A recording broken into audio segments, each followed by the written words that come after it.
Hello friends, welcome back to my channel. ये मौसम जो बरसात का चल रहा है उसमें आप किसी मिठाई का, और ख़ास करके जब हम जलेबियां बनाते हैं या इमरती खाते हैं ना इस मौसम में, तो क्या ही मज़े होते हैं। बरसात का मौसम हो और गर्मा गर्म जलेबी या इमरती मिल जाती है तो बहुत ही मज़ा आ जाता है। और त्योहारों का भी सीज़न चल रहा है, तो चलिए आज हम बनाते हैं बहुत ही डिलीशियस सी इमरती की रेसिपी। बहुत ही आसान और सिंपल वे से बताने वाली हूँ। बहुत ही अच्छी सी टिप और ट्रिक्स बताऊंगी जिससे कि आपकी जो ये इमरती हैं परफेक्ट बनकर तैयार होंगी और बहुत जल्दी भी बन जाएंगी। तो चलिए इसको बनाते हैं, लेकिन उससे पहले अगर आप मेरे चैनल पर न्यू हैं तो प्लीज़ मेरी रेसिपी को लाइक और मेरे चैनल को सब्सक्राइब करना बिल्कुल ना भूलें। इमरती हमारी जो बनाई जाती है वो ट्रेडिशनली बनाई जाती है उड़द की दाल से। उड़द की दाल, धुली हुई जो उड़द की दाल होती है ना, वो हमने लेनी है। उड़द की दाल को हमने अच्छी तरह साफ़ करके इसे धोकर भिगा दिया था, तो ये 3 से 4 घंटे हमने इसे भिगा देने हैं, या आप इसे ओवरनाइट भी भिगा कर रख सकते हैं। इस तरह से मैंने 3-4 घंटे के बाद जब भीग गई है हमारी दाल तो हमने इसे जार में ऐड कर देना है, और ऐड करने के बाद इसका बहुत ही अच्छा सा हमने पेस्ट बनाना है। बहुत ही स्मूथ सा हमें पेस्ट बनाना है और इसमें एक भी दाल खड़ी नहीं होनी चाहिए। इस तरह से हमने इसे पीसना है। अगर आपके पास टाइम कम होना तो आपको क्या करना है, दाल को गर्म पानी में भिगाना है, जिससे कि हमारी दाल बहुत जल्दी भीग जाती है और ये अच्छी तरह से फूल कर तैयार हो जाएगी। तो इस तरह से हम इसे कर सकते हैं अगर हमारे पास टाइम नहीं है तो। यहाँ पर मैंने सारा दाल को ऐड कर लिया है और यहाँ थोड़ा सा पानी ऐड करके इसे हमने पेस्ट बना लेना है। आप जितना कम हो सके ना उतना कम पानी डालकर इसका पेस्ट बनाइएगा।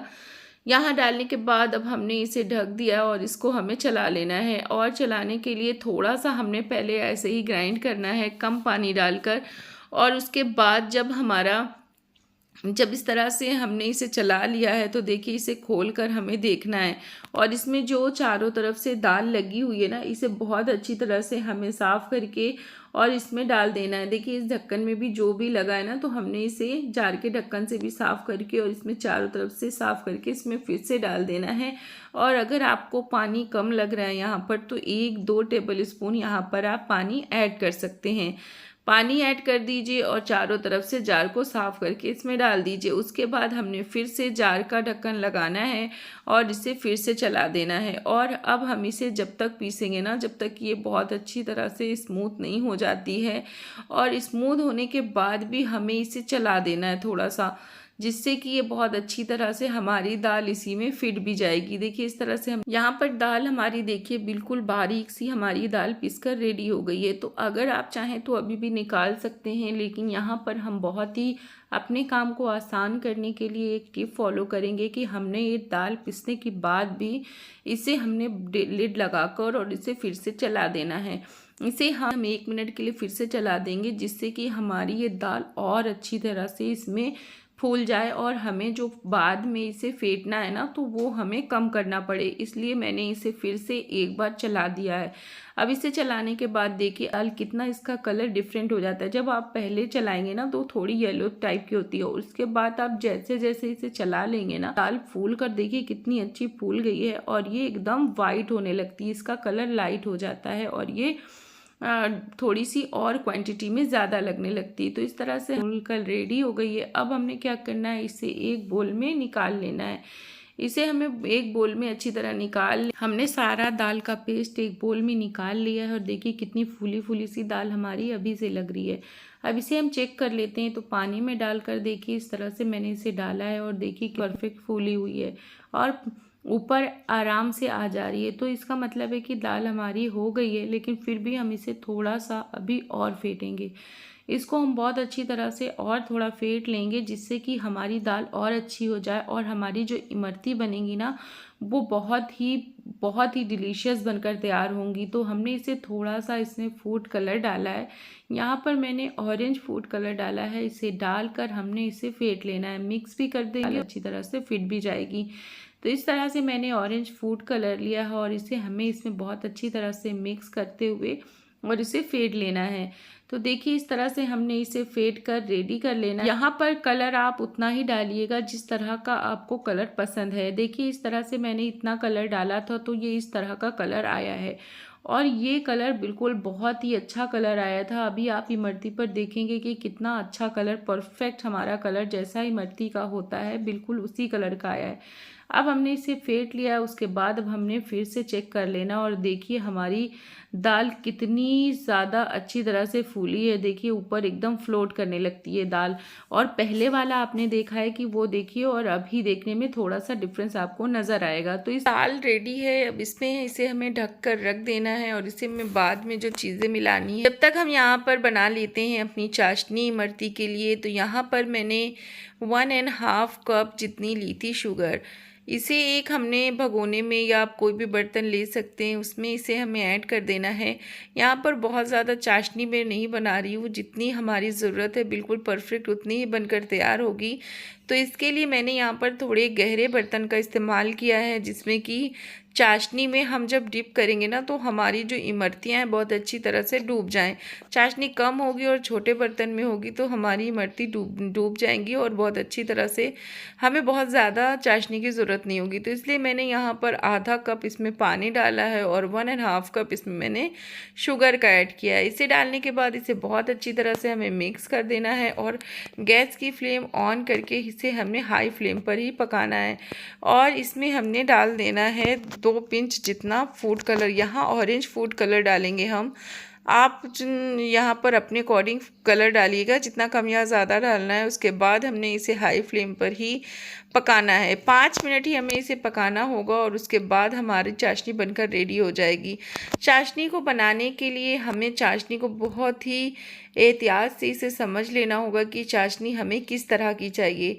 चाशनी जब हम बनाते हैं ना तो चाशनी को हमें एक तार की जैसे चिपचिपी होनी चाहिए, जैसे शहद होती है ना उस तरह की चिपचिपी चाशनी हमें चाहिए। हमें तार बनने वाली चाशनी नहीं चाहिए। अगर तार बनने वाली चाशनी हम लेंगे ना तो फिर वो हमारी इमरती पर बिल्कुल वाइट वाइट सी जम जाएगी। लेकिन हमें गाढ़ी सी चाशनी लेनी है और वो भी शहद जैसी। तो अभी दिखाती हूँ किस तरह हम चेक करेंगे। यहाँ मैंने आधा नींबू का जूस लिया था, उससे डाल देंगे जिससे कि हमारी शुगर क्रिस्टलाइज नहीं होती है। और हमने यहाँ पर आधा चम्मच डाल दिया है केवड़ा वाटर। इस तरह से डालने के बाद देखिए मैं आपको चेक करके बता रही हूँ कितनी चिपचिपी सी है। और देखिए इसमें तार स्ट्रॉन्ग कहते हैं ना, ये स्ट्रॉन्ग तार नहीं बनी चाहिए, बस हल्की चिपचिपी सी तार बननी चाहिए, बस इस तरह से। और आप जब देखेंगे ना हमारी तार होने लगती है चाशनी में, तो ये जो हमारा ऊपर झाग है ना शुगर का, ये कम हो जाता है। तो इस तरह से भी आप पहचान सकते हो। नहीं, जब आप चेक करेंगे तो शहद जैसी चिपचिपी होगी और तार हल्की बनेगी, स्ट्रांग नहीं बनेगी। तो ये हमारी चाशनी का पहचान है और ये पहचानना बहुत ही ज़रूरी है, क्योंकि इमरती अगर चाशनी आपने हल्की चाशनी में डाल दिया बिल्कुल हमारी इमरती ख़राब हो जाएंगी, बिल्कुल सौगी हो जाएंगी। अब हमारी चाशनी भी रेडी हो गई। अब बैटर को हमने फिर से जो हमने बना कर रखा है उसे फिर से हमने अच्छी तरह से फेंट लेना है और इसमें अब हमने डालेंगे एक बहुत ही सीक्रेट इंग्रेडिएंट जो है नमक। यहाँ पर हमें नमक 2 पिंच जितना ज़रूर ऐड करना है।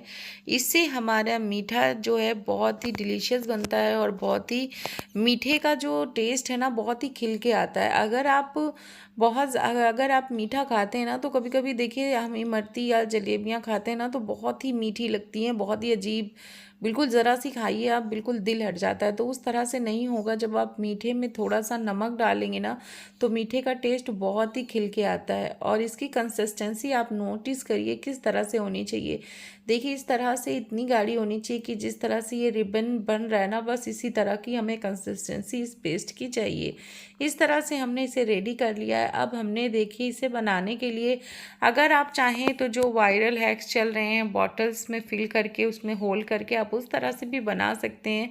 बहुत ही आसानी हो जाती है इस तरह से बनाने में। आप बॉटल से बनाइए या आपके पास दूध की थैली हो आप उससे भी बना सकते हैं, या नमक की थैली होगी आप उससे भी बना सकते हैं। यहाँ पर मैं इस्तेमाल कर रही हूँ ये जिप लॉक बैग का। यहाँ पर जिप लॉक बैग लिया है मैंने, इससे मैं बनाऊँगी। इससे बनाने में या आप किसी भी तरह की पॉलीथीन ले सकते हैं। तो ज़िप-लॉक बैग में बनाने में बहुत ही आसानी होती है। तो इस तरह से मैंने ज़िप-लॉक बैग ले लिया है और इसे लेकर अब हमने इसमें अपने जो पेस्ट को उसे अच्छी तरह से फिल कर देना है।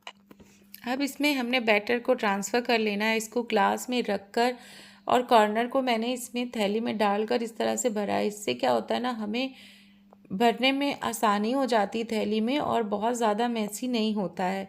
तो इस तरह से मैंने इसमें उतना पेस्ट डाला है जितना कि मैं हैंडल कर सकती हूँ। तो इसी तरह आपने उतना ही इसमें डालना है पेस्ट जितना कि आप इसे हैंडल कर पाएँ। और इस तरह से इसकी एयर जो लास्ट में होती है उसे निकाल देना है। ऊपर से हमने फोल्ड करके अच्छी तरह टाइट कर लेना। अगर आप चाहें तो इसे इलास्टिक से बांध भी सकते हैं, लेकिन मैंने ऐसे ही रोल कर लिया था तो बहुत ही आसानी के साथ बन गया था। अब इसकी हमने यहाँ पर एक हमने ले लेना है, बड़ा सा बर्तन लेना है जो कि फैला हुआ होना चाहिए और गहराई जिसकी कम हो। इस तरह से मैंने एक पैन लिया है, उसमें मैंने डाल दिया है यहाँ तेल, और इसमें हमने सिर्फ एक उंगली जो होती है ना, उंगली का पोर, बस उतना ही तेल डालना है। या आप समझ लीजिए वो 1 या 1.5 इंच जितना हमने तेल ऐड कर दिया है। इसे हमने मीडियम आंच पे गरम करने रख दिया है जब तक हम इसे बनाने की प्रैक्टिस कर लेते हैं। तो आप इसे ज़रा बनाने के लिए पहले ही, डायरेक्ट डालने से पहले आप इसे इस तरह से प्लेट में प्रैक्टिस कर कर देख सकते हैं। इस तरह से हमने इसे प्रैक्टिस करके देखा है कि किस तरह से हमें बनाना है, क्योंकि हम इसे रोज़ तो बनाते नहीं हैं, कभी कभी बनानी होती है। तो इतनी ज़्यादा बनाने की हैबिट नहीं होती है। हम हलवाई जैसा परफेक्ट तो नहीं बना सकते हैं, टेस्ट परफेक्ट ला सकते हैं, बट रोज़ बनाने वाले और कभी कभी बनाने वालों में फ़र्क होता है। तो हम इस तरह से इसका शेप परफेक्ट नहीं बना पाएंगे। तो इस तरह से हमने इसे पहले प्रैक्टिस कर लेना है प्लेट या किसी चीज़ पे। उसके बाद ही हमने जिस पैन में बनाना है उसमें हमें बनाना स्टार्ट करना है। तो यहाँ देखिए इस तरह से गर्म हो रहा है, तो इसमें हमने एक थोड़ा सा डालकर देखा है, तो अभी तेल हमारा परफेक्ट गर्म नहीं है। यहाँ हमें बहुत ज़्यादा तेज़ तेल में भी इसे नहीं डालना है और ना ही बहुत कम जब गर्म होगा तेल तो डालना है। तो इसे चेक करते रहना है। इसे फिर से चेक करेंगे। देखिए इस तरह से जब ऊपर आ गया है ना पेस्ट, बस हमने इसी तरह का तेल का टेम्परेचर चाहिए होगा। देखिए ऊपर फ्लोट करने लगा है ना, तो बस ये परफेक्ट है। अब हमने यहाँ पर अपनी इमरतियों को बनाने लगना है। बस इस तरह से मैंने इसमें डालना शुरू किया है। तो फर्स्ट मेरी इमरती इस तरह की बनी है जो कि बहुत ही क्यूट लग रही थी। तो इसी तरह से मैंने डालना शुरू किया है और सभी इमरती को इसी तरह से हम डाल देंगे। तेल को हम बहुत ज़्यादा हीट भी नहीं होने देंगे, नहीं तो डालने में ना, जब हम डालेंगे तो हाथ में भी हीट लगती है, तो इसलिए बहुत ज़्यादा हीट नहीं करना है। और देखिए इस तरह से हमने जल्दी जल्दी से अपनी जो इमरती हैं उनको हमें शेप दे देना है। इस तरह से देखिए बहुत ही मतलब ये काम बड़ा मज़े का लग रहा था। जब आप बनाएंगे ना तो इमरती बनाना भी बहुत मज़े का काम लग रहा था। बस लग रहा था इसको मैं बनाती जाऊँ, इतना मज़ा आ रहा था इसे बनाने में। तो इस तरह से हमने सारी इमरतियों को इस तरह से डालते जाना है। आप शेप को ध्यान ना दें, टेस्ट आपका बिल्कुल परफेक्ट आएगा। शेप भले ही थोड़ा इधर उधर हो जाएगा, बट टेस्ट बिल्कुल परफेक्ट और बाज़ार से कई गुना ज़्यादा अच्छा आएगा। जब आप एक बार बनाएंगे ना तो आपको पता चलेगा। एक तो ये टेस्ट में बहुत अच्छी होगी। अपने घर में देखिए आप बनाएंगे तो सफाई का ध्यान भी हम रखते हैं, हर चीज़ बहुत ही हाइजीनिक भी होगी। तो इस तरह से सारी चीज़ों का हम ध्यान रखते हैं, टेस्ट भी और क्वालिटी भी हम अपना ध्यान रख के बनाते हैं। तो इस तरह से हमारी चीज़ें घर में बहुत ही अच्छी बनती हैं। और बरसात के दिनों में तो वैसे भी बाहर की चीज़ें हम अवॉइड करते हैं, इसलिए घर में ही हम बनाना पसंद करते हैं। तो ये रेसिपी आप देखिए इस तरह से ज़रूर बनाइएगा। और अगर अभी तक आपको मेरी रेसिपी अच्छी लग रही है तो प्लीज़ मेरी रेसिपी को लाइक ज़रूर कर दीजिए और मेरे चैनल को सब्सक्राइब भी करते चलिए। यहाँ पर देखिए इस तरह से जैसे ही हम डालते हैं ना तो हमारी जो इमरती है ना फ्लोट करने लगती है। तो इस तरह से ही हमें ऑयल का टेम्परेचर चाहिए। और जैसे जैसे ये फ्राई होंगी ना इमरती का कलर भी चेंज हो जाएगा और ये एकदम ट्रांसपेरेंट सी दिखने लगेंगी। ये यहाँ पर जैसे पेस्ट जैसी दिख रही है ना, तो ये वाइट से बिल्कुल एकदम ट्रांसलूसेंट जैसी होती जाएंगी। तो ये इसकी पहचान है कि बिल्कुल फ्राई हो गई। देखिए आप बिल्कुल कलर भी चेंज हो गया और देखिए आप बिल्कुल ट्रांसपेरेंट सी दिख रही है ना, बस इस तरह से हो जाएंगी। और अब हमने इसे निकाल लेना है। इसे हमें एक एक करके निकाल लेना है। उसके बाद यहाँ पर अब हमने इसे चाशनी में डालना है। तो चाशनी हमारी हल्की गर्म होनी चाहिए, बहुत ज़्यादा तेज़ गर्म ना हो, हल्की गर्म होनी चाहिए। उसमें हमने इसे बहुत अच्छी तरह से डिप कर लेना है और बस हमें इसे 15-20 सेकेंड्स के लिए इसमें डालना है और डालने के बाद 1 बाय 1 हमने इसे निकाल लेना है। और ये इतनी अच्छी जूसी ऊपर से क्रंची हमारी रहेंगी ना, ये इमरती की बिल्कुल मज़ा आ जाएगा। देखिए इस तरह से मैंने इसे निकाल लिया है। अब हमने इसी तरह से सेकंड बैच और जो भी हमारी इमरती हैं उसे बना लेना है। लेकिन उससे पहले तेल को हमें इस तरह से छन्नी ले लेनी है अपनी घर की चाय वाली स्टील की, उसमें हमने इस तरह से जितने भी छोटे छोटे टुकड़े हुए ना वो निकाल लेना है। उसके बाद ही हमें इमरती फिर से डालनी है और इस तरह से डालने के बाद फिर से हमें इन्हें अच्छी तरह फ्राई कर लेना है। कलर बहुत अच्छा इसमें परफेक्ट कलर भी आया था और इसका टेक्सचर और जो भी इसकी क्रंचनेस होती ना बहुत ही परफेक्ट आई थी और अंदर से बहुत ही जूसी बनी थी। ये परफेक्ट हमारी इमरती बनकर तैयार हुई थी। तो इस तरह से जो भी मैंने टिप और ट्रिक्स बताई हैं आपको, जिस तरह से मैंने बनाया है ना, बिल्कुल इसी तरह से आप बनाइएगा, आपकी इमरती भी परफेक्ट बन। यहाँ पर देखिए चाशनी भी बिल्कुल हमने जितनी बनाई थी ना बिल्कुल परफेक्ट हुई है। बिल्कुल थोड़ी सी चाशनी हमारी बची थी, नहीं तो जितनी हमने क्वांटिटी में अपनी इमरती बनाई थी वो परफेक्ट हमारी रेशियो था जिससे हमने इमरती तैयार करी है। इसमें शुगर भी और सारी चीज़ें बिल्कुल परफेक्ट हुई थी। हमारी चाशनी बिल्कुल भी वेस्ट नहीं हुई है। आप इसे गर्मा गर्म सर्व कर सकते हैं रबड़ी के साथ, या आप इसे मलाई के साथ भी खा सकते हैं। बहुत ही टेस्टी लगती है ये रबड़ी और मलाई के साथ खाने में। तो प्लीज़ एक बार ज़रूर बनाएं और देखिए कितनी क्रिस्पी और क्रंची हमारी अंदर से बहुत ही जूसी सी हमारी ये इमरती बनकर रेडी हो गई हैं। और देखिए शेप भी इतना बुरा नहीं बना है, बहुत ही अच्छा शेप भी आया है। तो इस तरह से आप ये अपने फैमिली में सबको खिलाइए। हेल्दी है, टेस्टी भी है और बाहर की चीज़ों से, जो बरसात में बाहर की चीज़ों को अवॉइड करके घर में ही बनाइए, जिससे कि बच्चे कम बीमार पड़ते हैं और बाहर की चीज़ें नहीं खानी चाहिए इस बरसात के मौसम में ख़ास करके। तो इस तरह से आप घर में बनाएं, इंजॉय करें, अपने फैमिली को इंजॉय कराएं और मेरी रेसिपी से ज़रूर ट्राई करें। और अगर मेरी रेसिपी अच्छी लगती है तो लाइक करें, अपने फैमिली फ्रेंड के साथ शेयर करें और मेरे चैनल को सब्सक्राइब करके नोटिफिकेशन की बेल ज़रूर दबा दें, जिससे आने वाली वीडियो सबसे पहले आप तक पहुँचे। फिर मिलूँगी एक बहुत ही ईजी और टेस्टी रेसिपी के साथ। Thank you. अल्लाह हाफिज़। दुआओं में याद रखिए।